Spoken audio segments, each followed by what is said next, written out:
Welcome back to Nest Studios. I'm your host, Bird Tendo, and welcome to a brand new thing of content that's going to be on my channel for a while.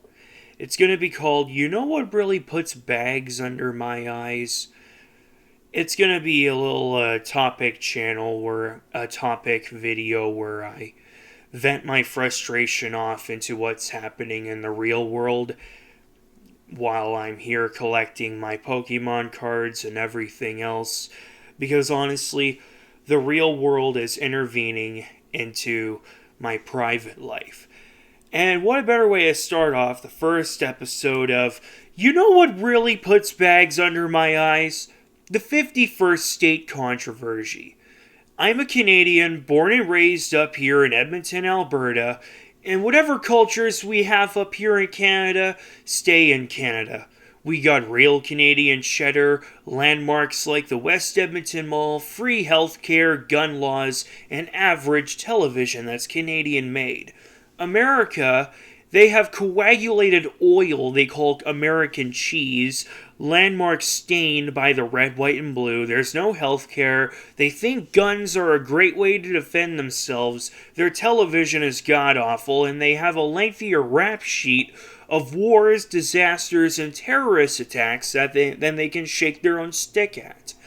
Those traits are the reasons why we keep our cultures here and they keep our cultures there, and yet we still have some American traits that leak into our pores. You want an example? Teletoon was Canada's answer to Cartoon Network, and in my opinion, Teletoon had more taste in its brand image than the checkerboard of terror they called Cartoon Network. Memorable, gentle cartoons that keep you watching and steer you away from whatever is going on in the outside world. And then come 2023, it rebranded Cartoon Network.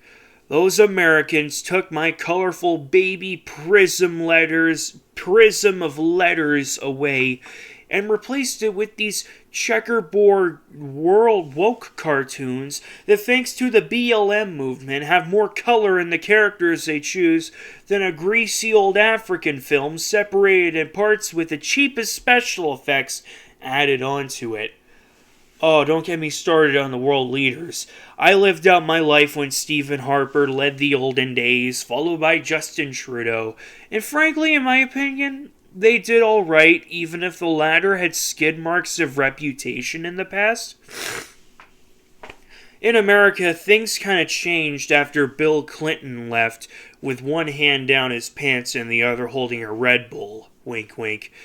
George Bush's response to the 9/11 attacks, I was 11 months old when they happened, never forget, was to read a story about a goat to children. So much for being a world leader, am I right?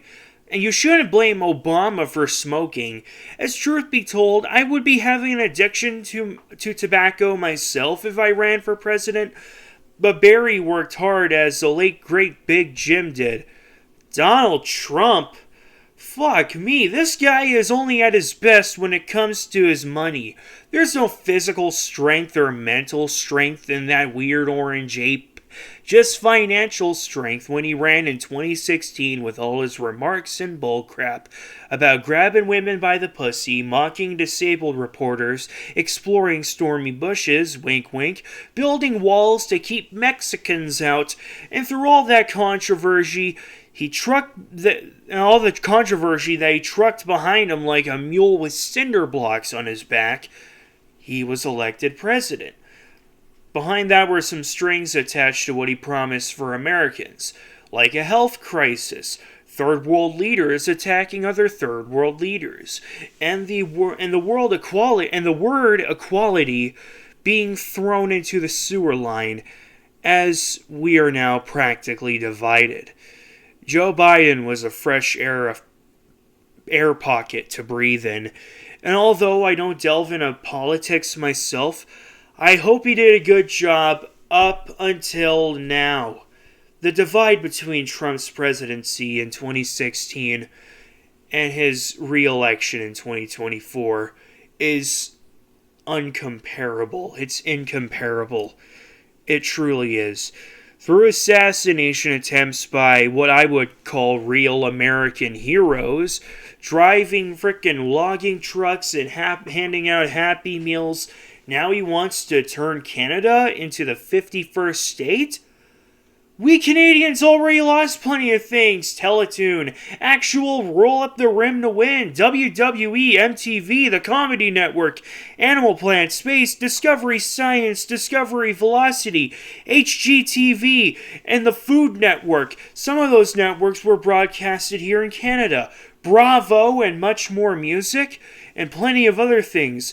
I don't want to see Global Edmonton, CBC, and CTV get replaced by, CNN, Fox News, and everything. I don't want to wake up in a world, turn on the 6 o'clock news, and listen to Bill O'Reilly and other people. I know Bill O'Reilly's off the air, but I don't want to listen to freakazoids on Fox News yelling about things. That's not news.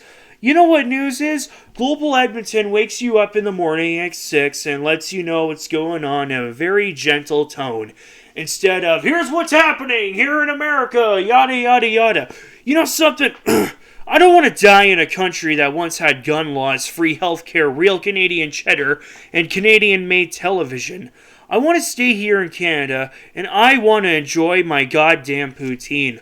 Then again, if I can get through Justin Trudeau's reign, I could also get through the future of Canada.